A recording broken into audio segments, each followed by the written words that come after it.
को broad way में अपन कह सकते हैं पल्सलेसनेस, ब्रॉड वे में पल्सलेसनेस। एस्पेक्सिया को डिस्क्राइब करने के लिए अपने पास दो लाइन्स है, तो मैं आपको बताता हूँ। सबसे पहले समझ लो, एस्पेक्सिया मतलब supply of oxygen to blood and body tissue is reduced below the normal working level by any interference with respiration. अभी समझो एस्पेक्सिया क्या होता है। Asphyxia is cumulative effect of two things. सबसे पहले वहाँ पे होगा हाइपोक्सिया प्लस हाइपरकैप्निया। आपको मैं बेसिकली बता देता हूँ, आपको कोई भी डेफिनेशन रटना नहीं है, लर्न नहीं करना। आपको सिर्फ डेफिनेशन में क्या दिया गया है, डेफिनेशन के जो इंपॉर्टेंट वर्ड्स है, जो इंपॉर्टेंट वर्ड्स अगर आपने पहचान लिए तो फिर डेफिनेशन आप वैसे भी लिख सकते हो, रट सकते हो, बना सकते हो। सारी चीज़ें आप लर्न करोगे तो नहीं हो सकता, इसलिए कुछ समझना है। एस्पेक्सिया क्या है? एस्पेक्सिया में दो चीज़ें आती हैं, हाइपोक्सिया प्लस हाइपरकैप्निया। हाइपोक्सिया मतलब lack of oxygen supply to body, lack मतलब इनसफिशिएंट, कम होगा, lack of oxygen supply to body. Hypercapnia क्या होगा? Hypercapnia is increase in carbon dioxide retention in the body and tissues. Body and tissue में से जो carbon dioxide है जो बाहर आना चाहिए एटमॉस्फेयर में, और जो ऑक्सीजन बॉडी के अंदर जाना चाहिए, तो ऑक्सीजन बॉडी के अंदर कम आएगा और कार्बन डाइऑक्साइड बॉडी में रिटेन रहेगा, बाहर नहीं जाएगा। यह हाइपर कैप्निया होता है। अभी जो मैंने बोला था सेंटेंस, जो एस्फेक्सिया को बताता है, आपको डिस्क्राइब करता है, वो बहुत सिंपली वही है कि supply of oxygen to blood and body tissue is reduced below the normal working level by an interference with the respiration. Definition ये नहीं है, डेफिनेशन कुछ अलग है। डेफिनेशन एस्पेक्सिया की जो डेफिनेशन है it is given by Edelson, and definition कुछ ऐसी है, मैंने आपको पहले बता दिया था। एस्पेक्सिया में दो चीज़ें आती है, हाइपोक्सिया प्लस हाइपरकैप्निया, वो दोनों मिला के डेफिनेशन बनाएंगे।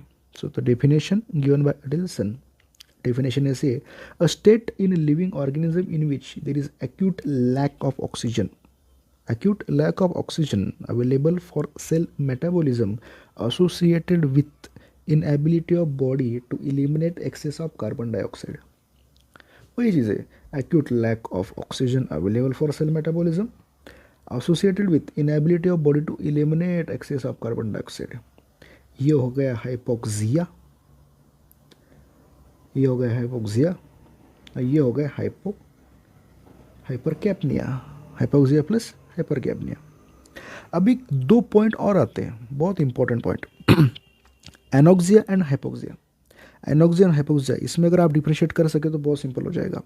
हाइपोक्सिया मतलब कि अपन ने अभी पढ़ा था lack of oxygen supply to tissue, या फिर inadequate or reduce supply of oxygen to tissues.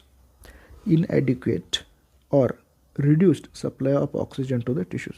but anoxia का मीनिंग होता है complete lack of oxygen, complete lack of oxygen supply to body and tissues. Complete, पूरी तरीके से supply बंद हो जाएगा। अभी एनोक्सिया जो है, एनोक्सिया जो अपन पढ़ रहे हैं, इस एनोक्सिया का क्लासिफिकेशन है, classification given by Gordon, classification given by Gordon. जो गॉर्डन ने क्लासिफिकेशन दिया है उसमें 4 डिफरेंट ग्रुप्स हैं, इनको आप याद रख सकते हैं। इसके लिए एक निमोनिक है, दैट इज़ आशा, ASHA, जो कि PSM में अगर आपने पढ़ा होगा तो उसमें था आशा, जिसका फुल फॉर्म ऐसा होता है कि एक्रीडिटेड सोशल हित एक्टिविस्ट, जिसका यहाँ पे कोई भी संबंध नहीं है, बस आपको याद रखना है आशा से, ASHA। A for anoxic anoxia, S for stagnant anoxia, H for histotoxic anoxia, and A for anaemic anoxia. अभी जो एनोक्सिक एनोक्सिया है, एनोक्सिया अगर आप समझ गए तो बाकी के जो तीनों है वो तो नाम पे ही है, उनका जो वर्ड आएगा उसका मीनिंग वही रहेगा। तो एनोक्सिक एनोक्सिया का मीनिंग है, समझो कि ऑक्सीजन लंग तक पहुंचेगा ही नहीं। एनोक्सिया होगा जिसका रीज़न ये होगा कि लंग्स तक ऑक्सीजन जाएगा ही नहीं, या फिर लंग ब्लड में ऑक्सीजन नहीं पहुंचा पाएंगे, सीधी बात। Prevention of oxygen from entering into lung, या फिर inability of lung to oxygenate the blood, बराबर है। अगर लंग तक ऑक्सीजन नहीं जाएगा, जैसे कि कंडीशन आप समझो, लैक ऑफ ऑक्सीजन कहाँ कहाँ पे ये हो सकता है, lack of oxygen in air. अब जब आप हाई एल्टीट्यूड पे जाते हो, यानी कोई लोग अगर एवरेस्ट पे चढ़ाई कर रहे हैं, एवरेस्ट पे जा रहे हैं, तो वहाँ पे क्या होता है, ज़्यादा हाइट होती है, हाइट पे एटमॉस्फेरिक प्रेशर कम हो जाता है, जिसकी वजह से पार्शियल प्रेशर ऑफ ऑक्सीजन कम हो जाएगा, तो ऑक्सीजन की अवेलेबिलिटी बॉडी के लिए कम होगी, जिसकी वजह से there will be lack of oxygen in air at high altitude. उसके बाद में इंस्पिरेशन ऑफ इनर्ट गैसेस, जैसे कि इनर्ट गैसेस वैसे तो आर्गॉन, क्रिप्टॉन, जेनॉन ऐसे होते हैं, बट अगर आप समझेंगे तो ये जो मीथेन, सीवर गैसेस है, ये अगर किसी ने इनहेल कर लिए तो उसकी वजह से हीमोग्लोबिन का जो स्ट्रक्चर है वो बदल जाएगा, जिसकी वजह से ऑक्सीजनेट नहीं कर पाएगा ब्लड को लंग्स, ये एक होगा। या फिर breathing in atmosphere deficient in oxygen, या फिर एटमॉस्फेयर में ऑक्सीजन बहुत कम है, एटमॉस्फेयर में ऑक्सीजन बहुत कम है, वहाँ पे अगर आपने ब्रीदिंग किया, ये वहाँ पे आपको एनोक्सिक एनोक्सिया हो सकता है। या फिर obstruction of air passage, air passage का ऑब्स्ट्रक्शन हो गया due to smothering, hanging, strangulation. ये मैं आपको डिस्क्राइब करूंगा, what is smothering, what is hanging, what is strangulation. बस आपको यहाँ पे याद रखना है कि जो लंग्स की तरफ ऑक्सीजन जा रहा था वो ऑब्स्ट्रक्ट हो चुका है। उसके बाद में अगर आपने देखा congenital defect of heart, congenital defect of heart, lungs, blood vessel, यहाँ पे क्या होगा, जो ब्लड को ऑक्सीजनेट करने का काम लंग्स का है उसमें प्रॉब्लम आ जाएगा, तो ब्लड ऑक्सीजनेट नहीं होगा।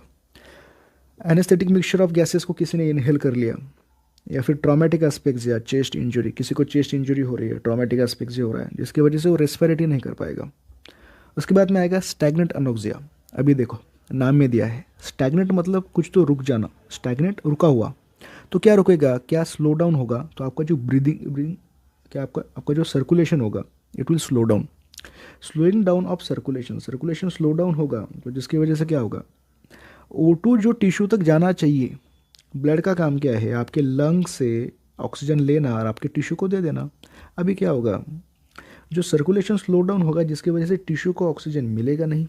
इसके एग्जांपल है जैसे congestive cardiac failure, heart is not competent to circulate the blood, congestive cardiac failure. उसके बाद में रहेगा हीट स्ट्रोक, एक्यूट पॉइजनिंग होता है, पॉइजनिंग में भी ऐसी चीज़ें आ जाती है। या फिर सर्कुलेटरी शॉक, सर्कुलेटरी फेलियर, या फिर ब्लड लॉस हो गया तो सर्कुलेटरी शॉक, सर्कुलेटरी फेलियर हो सकता है। उसके बाद में देखेंगे आप हिस्टोटॉक्सिक एनोक्सिया, हिस्टोटॉक्सिक एनोक्सिया मतलब हिस्टो मतलब टिश्यू और टॉक्सिक मतलब टॉक्सिसिटी। अभी टिश्यू में कोई टॉक्सिसिटी आएगी जिसकी वजह से वो ऑक्सीजन को यूटिलाइज नहीं कर पाएगा, cells not able to utilise the oxygen deliver to them, cells are not able to utilise the oxygen deliver to them. अभी इसके एग्जाम्पल भी है हिस्टोटॉक्सिक एनोक्सिया के, जिसको आप ऐसे याद कर सकते हो EPSM, EPSM, जिसे आप याद कर सकते हो। तो पहला था extracellular histotoxic anoxia, extracellular histotoxic anoxia.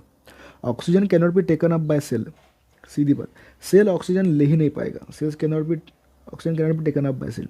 जैसे आप देखते हैं कि साइनाइड पॉइजनिंग में जो साइटोक्रोम ऑक्सीडेज होता है वो अगर इनहिबिट होगा, साइटोक्रोम ऑक्सीडेज अगर इनहिबिट होगा तो जिसकी वजह से क्या होगा, ऑक्सीजन सेल ले ही नहीं पाएगा। बाद में देखेंगे आप पेरीसेलुलर हिस्टोटॉक्सिक एनोक्सिया। अभी पेरीसेलुलर सिंपल है, सेल मेम्ब्रेन की जो परमेबिलिटी हो जाती है वो कम होगी, सेल मेम्ब्रेन की परमेबिलिटी अगर कम होगी तो ऑक्सीजन सेल नहीं ले पाएगा।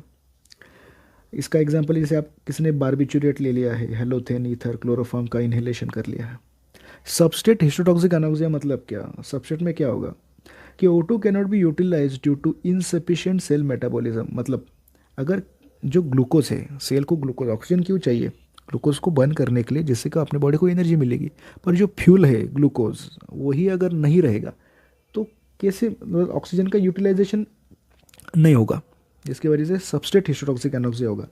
उसके बाद में देखो आप metabolite histotoxic anoxia, metabolite histotoxic anoxia, इसमें क्या होगा कि कुछ तो मेटाबॉलिज्म की वजह से, किसी तो मेटाबॉलिज्म की वजह से क्या होगा, एक ऐसा मेटाबोलाइट बनेगा, एक ऐसा मेटाबोलाइट बनेगा बॉडी में, ऐसा बाय प्रोडक्ट बनेगा जो कि सेल को ऑक्सीजन यूटिलाइज नहीं करने देगा।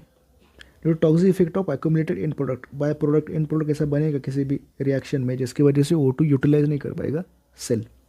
अपन ने इसके हिस्टोटॉक्सिक एनोक्सिया के 4 ग्रुप देख लिया अपन ने। सबसे पहला extracellular histotoxic anoxia, pericellular histotoxic anoxia, substrate histotoxic anoxia और मेटाबोलाइट हिस्टोटॉक्सिक एनोक्सिया। लास्ट में अपन देखेंगे anaemic anoxia, anaemic anoxia. Anaemic anoxia में क्या होता है, सीधी बात, एनीमिया की वजह से, अभी एनीमिया क्या है, हीमोग्लोबिन कम रहेगा ब्लड में, ब्लड में अगर हीमोग्लोबिन कम है तो जिसकी वजह से क्या होगा, जो अपने लंग से ऑक्सीजनेटेड ब्लड है तो ब्लड ऑक्सीजनेट ही कम होगा तो टिश्यू को ऑक्सीजन ही कम देगा। तो इस कंडीशन में क्या क्या हो सकता है समझो, reduce oxygen carrying capacity of blood, blood की ऑक्सीजन कैरिंग कैपेसिटी कम होगी, जिसमें क्या होगा, बेसिकली एनीमिया होगा।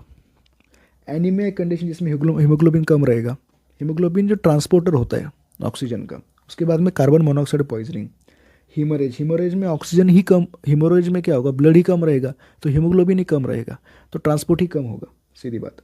अब देखते हो कार्बन मोनोऑक्साइड पॉइजनिंग होता है या फिर सल्फर पॉइजनिंग होता है, इसोटो पॉइजनिंग। इसमें क्या होता है, एक हीमोग्लोबिन के साथ वो जो कंपाउंड रहेगा, सल्फर या फिर कार्बन मोनोऑक्साइड, ये क्या करेंगे, या फिर मीथेन, ये करेंगे स्टेबल कंपाउंड फॉर्म करेंगे हीमोग्लोबिन के साथ, सल्फ हीमोग्लोबिन, मेथ हीमोग्लोबिन। और जो स्टेबल कंपोनेंट रहेगा तो उसके वजह से ऑक्सीजन कंबाइन नहीं हो पाएगा हीमोग्लोबिन के साथ और फर्दर कॉम्प्लिकेशन आएंगे।